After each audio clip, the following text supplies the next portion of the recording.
think about a young person in your life who is 10 to 24 years of age.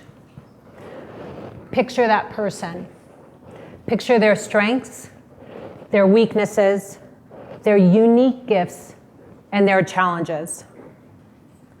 Now, think about what you wish for them in the future as teenagers, as young adults, and adults. What are your goals for them? Now grab the outline of the hand that you found on your chair. I'll give you a moment to find it.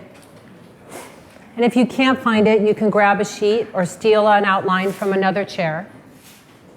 But grab that outline and write down 2 or 3 of those goals on that outline. If you don't have a pen, just think about what those goals would be. 2 or 3 goals that you have for someone 10 to 24 years of age who you care about. Could be a child, could be someone you work with in the community, a neighbor, someone who touched you or whose life you touch. Okay, now hold on to those. You're going to need them a little later. There are as many 10 to 24-year-olds on this planet now as there were people on Earth when my mother was born. Let's think about that for a second. Here's Mom, a Sephardic Jew in Tunisia, sitting on her camel when she was a teenager. She was born in 1927, and don't you dare tell her I told you that. And there were 1.9 billion people on Earth when she was born. Today, in part due to the successes in promoting the health of 0 to 5-year-olds, there are 1.9 billion youth, 10 to 24 years of age. 1/4 of the people on the planet. This is the largest cohort in history, representing, in the words of a 2011 UN resolution, an extraordinary opportunity to shape the world's social, economic, and health futures. But having a lot of youth is not a reason to focus on their health, if in fact they're already healthy. Like these Tunisian youth, having survived the dangers of early childhood and nowhere near senescence, they should be at their peak health.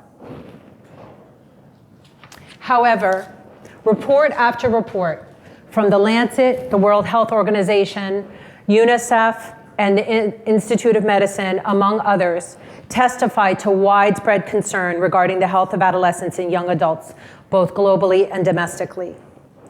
A 2011 Lancet article documented the tremendous reversal in mortality trends in adolescents in the last 50 years. In these graphs, the top one is for males, the bottom one is for females, and there's a weird discontinuity representing when the Soviet Union fell apart and the data changed. However, what you can see is the amazing public health accomplishment in purple with the dramatic decrease in mortality of 0 to 5-year-olds. However, you can see that the green 20 to 24-year-olds and the teal 15 to 19-year-olds, both for males and females, have stayed essentially stagnant over those last 50 years. Similarly, this UNICEF report pointed out that adolescents are being left behind. While global AIDS-related deaths for all ages fell by 30% between 2005 and 2012, among adolescents, they increased by 50% in that period. UNICEF and WHO reports on adolescents came to similar conclusions. I'll read the WHO one. Prenatal and early childhood interventions are important for adolescent health, but this investment may be squandered if adolescent health and development do not also receive adequate attention. At the same time, the second decade may provide opportunities to undo damage done in earlier years. The US Institute of Medicine for the United States simply concluded young adults are surprisingly unhealthy. So let's go back to your goals for the youth in your life. Can you share some of them with me? Good relationships. Other goals? Must be some parents of teenagers here. Yes? Being loved. Being loved. Another goal? Happiness. Happiness. Yes? Security. Security. So those are similar to the goals I have for my 13-year-old and 17-year-old. So let's keep those in mind as we review our current national goals for adolescents in the US. So these graphics represent the CDC Healthy People 2020 goals that are relevant to youth. And you're not going to be able to read all the individual goals. And what I want you to do is to focus on the colors. So in yellow are the goals that are focused on access to health services. So these are the goals having to do with receiving HIV testing and receiving oral health visits, for instance. In red are the goals for minimizing risks. So we want to decrease deaths by suicide or decrease unintended pregnancy and chlamydial infections, for instance. And in green are our assets-driven goals, such as increasing the number of states with graduated driver's license laws or ensuring that youth have an adult to whom they can speak about serious problems. A WHO review of national policies internationally came to similar conclusions regarding the distribution of the content of provided priorities for adolescent health, with focus on risk and prevention of negative outcomes being the majority and asset-driven outcomes being in the minority, and the exclusion of very important assets that we might want to be focusing on. So is that it? We can't do better than that? Can our goals be more like the goals we all have in the room for our youth in our lives? Our approach to youth health and well-being today is limited. In the meantime, change is happening for adolescents because of economic downturns, environmental changes, and the ubiquity of technology and the opportunity of connection. As academics, we can either watch and document the change, or we can be, in Keith Haring's words, the medium between what is and what could be. We can reimagine adolescence. Here at the UC Berkeley School of Public Health, we have assembled a multidisciplinary dream team to take up the mandate to accelerate the action for adolescents to ensure that they have the opportunity to fulfill their highest possibilities through education, work as appropriate, and engagement as productive citizens, so that in turn, they will be healthy. The members of the team at the School of Public Health who will be involved in this mission, 8 of whom are here today, are in your program, so we won't have individual introductions. We have named our group I for Y, Innovations for Youth, and together we propose to reimagine adolescence. Adolescence V2 at UCB is our vision for the new adolescence. I'm going to share with you some of the lessons upon which we are basing Adolescence V2, the types of questions we will tackle to advance Adolescence V2, and the activities we will engage in to answer those questions. Social epidemiology, born on this campus, is the source of the first 3 lessons. Social epidemiology is the study of the social determinants of health. The social determinants of adolescent health are defined as by WHO as the conditions in which adolescents are born, grow, live, work, and age. Conditions shaped by families, by communities, and by the distribution of money and power locally, nationally, and internationally. While the social determinants of health affect health from conception to death, they are particularly salient for adolescents. This is because the primary causes of morbidity and mortality in adolescents are due to these preventable causes. What do I mean? So this chart represents mortality in adolescents, 15 to 19-year-olds and 20 to 24-year-olds in the US. So you can see that these are about 10% of deaths due to malignancies and congenital anomalies, and 15% or so are unspecified. However, the balance are due to preventable causes, including unintentional injuries, intentional injuries, suicide, and homicide. And many of our environmental health colleagues would argue that these congenital anomalies and neoplasms are, in fact, environmentally driven. So the picture globally is similar, except that AIDS, obviously a behaviorally driven outcome, is a much higher cause of death overall than in the United States. However, these preventable causes of death are unequally distributed in the population due to the social determinants of health. This leads us to our second key lesson, and I'll orient you to this diagram in a moment. That second key lesson has to do with health disparities. Health disparities in adolescent health and outcomes refers to the wide gulf in outcomes for youth, depending on their social circumstances and to the particular vulnerability of some populations of youth.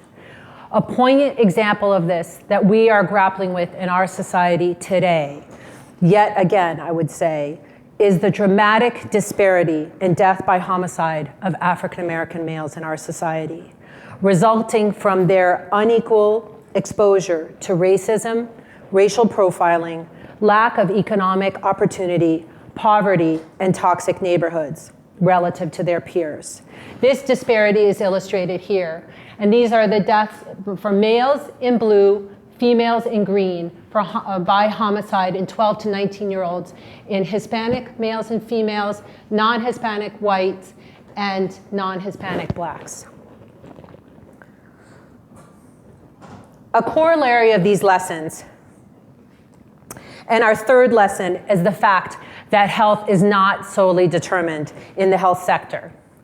As a primary provider for adolescents in San Francisco for 20 years, I can tell you that precious little of adolescent health is determined in the clinic. Rather, it's determined by activities that are generally in siloed sectors, including education, employment, transportation, the built environment, recreation, sanitation, criminal justice, and the media. The fourth lesson is the lesson of the life course perspective. The life course perspective on health reflects the finding that someone's health is not only shaped by their current circumstances and their current environment, but by the cumulative effects of those circumstances in their life and even across generations. That means that the circumstances and behaviors of youth not only shape the health of adolescents today, but the health of tomorrow's adults, the seniors at the end of this century, and perhaps most importantly, the next generation of children. See how this is so very different from an individually focused approach to health? The fifth lesson is the importance of connection and of social networks to adolescent health, an area of particular interest of mine.